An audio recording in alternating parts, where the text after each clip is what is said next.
Your roadmap to the latest in auto? Welcome to Highway Herald.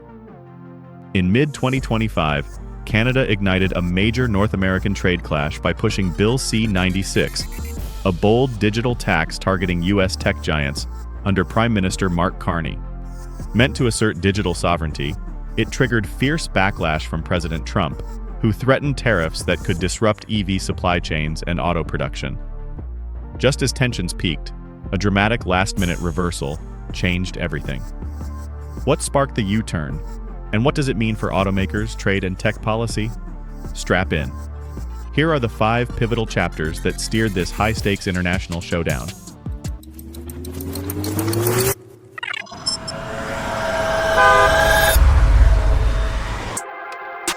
Number 5. Canada draws first blood, Bill C-96 and the Digital Rebellion. Canada's Bill C-96, introduced by Prime Minister Mark Carney in mid-2025, proposed a 3% tax on digital giants like Google, Meta, Apple, and Amazon, targeting firms with over 20 million Canadian dollars in domestic or 750 million euros in global revenue. Framed as a bold step toward digital sovereignty, the tax aimed to fund Canada's AI development, including a 4.1 billion Canadian dollar innovation fund and investment in local tech hubs from Montreal to Waterloo. However, bypassing the still unfinished OECD global tax framework sparked immediate backlash.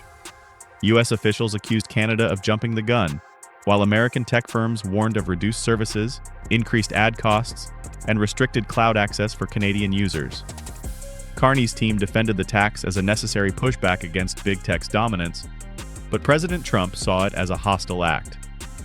For him, the move crossed a line, turning a digital policy into a full-blown political flashpoint between allies, with the automotive and tech sectors caught in the middle. And when a red line gets crossed in Washington, retaliation usually follows fast, especially when it hits U.S. innovation. Number 4. Trump's trade cannon, Section 301, and the Counterpunch. President Trump fired back swiftly, calling Canada's digital tax a hostile strike on American innovation. He suspended USMCA trade talks and launched a Section 301 investigation. Plans for heavy tariffs, ranging from 25% to 50%, targeted Canada's key exports to the U.S., including aluminum, nickel, and 5G components, totaling nearly $18 billion annually. These materials are essential to EV production. Aluminum for body panels, nickel for battery cells, so automakers braced for higher costs. Analysts warned of a 7% rise in vehicle assembly expenses, further squeezing an industry already battling thin EV margins. But this wasn't just about economics. It became a political rallying cry. Trump took the issue to battleground states, claiming Canadian policies endangered American jobs. Lawmakers echoed his message, intensifying pressure on Ottawa. Wall Street reacted fast. Tech giants like Amazon, Meta, and Alphabet saw stock drops, while Canadian-linked suppliers took a hit. Trump had turned the situation into a high-stakes economic standoff, and the pressure was clearly mounting on Canada. Before we delve deeper, we'd appreciate it if you could subscribe to Highway Herald. Your support fuels our passion to create more content like this. And that pressure wasn't just coming from DC, markets and manufacturers began pushing back too. Number 3. Markets recoil, Backchannels open. By early July, Wall Street was spinning. Amazon warned it could lose over 1.1 billion Canadian dollars from Canadian exposure alone. Alphabet flagged a 540 million Canadian dollar burden. Meanwhile, the defense industry started twitching. Ottawa hinted at pulling out of F-35 contracts and looking at Saab Gripens or Eurofighters instead. Carney didn't sit idle. He shot back with a 50% surtax on steel imports exceeding quota. The Bank of Canada warned of a GDP dent, and automakers faced an estimated 4.5 billion Canadian dollar blow. But with pressure mounting from both investors and opposition parties, Carney's firewall cracked. By the G7 summit in Kananaskis, backroom diplomacy kicked into overdrive. And when Trump gave Carney an ultimatum, scrap the tax or lose trade talks, Ottawa swerved at the last second. That pivot set the stage for a stunning political U-turn just as the clock was about to run out. Number 2. The sudden swerve, Canada halts the tax and reboots trade talks.